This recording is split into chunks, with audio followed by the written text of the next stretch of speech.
கர்த்தருக்கு மகிமை உண்டாவதாக. கர்த்தர் உங்களை ஆசீர்வதிப்பாராக.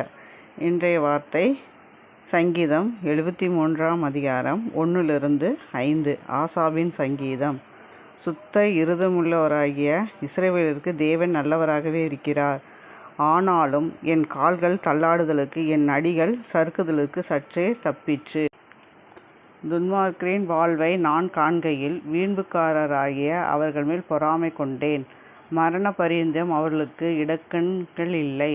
அவர்களுடைய பலன் உறுதியாயிருக்கிறது. நரற்படும் வருத்தத்தில் அகப்பட்டார்கள். மனுஷரடையும் உபாத்தியை அடையார்கள். இது பார்த்திங்கன்னா வசனம் என்ன சொல்லுது? சுத்த இருதயம் உள்ளவராகிய இஸ்ரவேலருக்கு கர்த்தர் நல்லவராகவே இருக்கிறார்.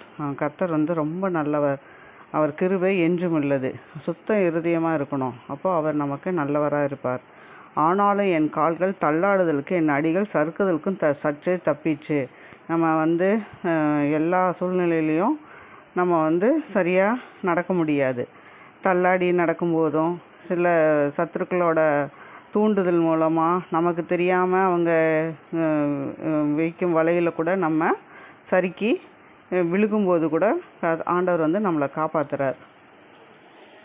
3ஆம் வசனம் பார்த்திங்கன்னா, துன்மார்க்கின் வாழ்வை நான் காண்கையில் வீம்புக்காரராகிய அவர்கள் மேல் பொறாமை கண்டேன். ஏன்னா துன்மார்கள் அவங்க இஷ்டப்படி இருக்கிறாங்க. அவங்களுக்கு ஒன்றுமே சம்பவிக்கிறதில்ல.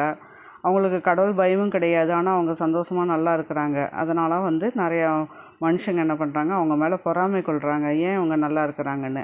ஆனால் ஆண்டவருக்கு அது பிரியம் இல்லாத காரியம். கர்த்தருக்கு சித்தமானது மட்டும்தான் அவர் கையினால் நமக்கு வாய்க்கும். அதேமாதிரி 4வது பார்த்திங்கன்னா, மரண பரிந்தே அவர்களுக்கு இடுக்கண்கள் இல்லை. அவர்களுடைய பலன் உறுதியாக இருக்கிறது. அவங்களுக்கு இடுக்கணே கிடையாது. ஏன்னா அவங்களுடைய சுபாவம், அவங்களுடைய பிசாசு, அதாவது அந்த பிசாசு அவங்களுக்கு துணையாக இருக்கிறதுனால அவங்களுக்கு இடுக்கண் கிடையாது. ஆனால் நரற்படும் வருத்தத்தில் அகப்பட்டார்கள். மனுஷன் அடையும் உபாதியை அவர்கள் அடையாமல் இருக்கிறாங்க. அவங்க என்ன இது பண்ணாலும் அவங்களுக்கு எந்த பிரச்சனையும் வரதில்லைன்னு சொல்லி இந்த வசனத்தில் சொல்லுது. இருந்தாலும் தேவன் அதுக்கேற்ற பலனை கண்டிப்பாக தந்தே தீருவார். அதனால் பிசாசு கிரியையில் அகப்பட்டவர்களை அவங்க படும் வேதனையை நாம் அதை பார்த்தோம்னா நம்ம அவங்களுக்காக ஜெபம் பண்ணணும். ஏன்னா அவங்க படுகிற துன்பத்தை பார்த்து நம்ம கேலி கிண்டல் பண்ணாமல் அவர்களுக்காக உதவி செய்கிற ஜெபம் பண்ணி அவர்களை ஆண்டவர் ராஜ்யத்துக்கு தகுதிப்படுத்தணும். ஜெபம் செய்வோம். கர்த்தருடைய பரிசுத்த நாமத்துக்கு ஆண்டவரே, இந்த நாளை தந்த தயவுக்காக கிருபைக்காக கொடாடி சோத்திரப்பா. ஆண்டவரே, இந்த வசனத்துள்ள ஒவ்வொரு வார்த்தையும் நீர் அறிவீர். நீங்கள் தந்த வசனம் தான் ஆண்டவரே. ஒவ்வொருத்தரையும் பேர் பேராக தனித்தனியாக ஆசீர்வதிங்க. முற்றிலும் பொருட்படுத்துங்க.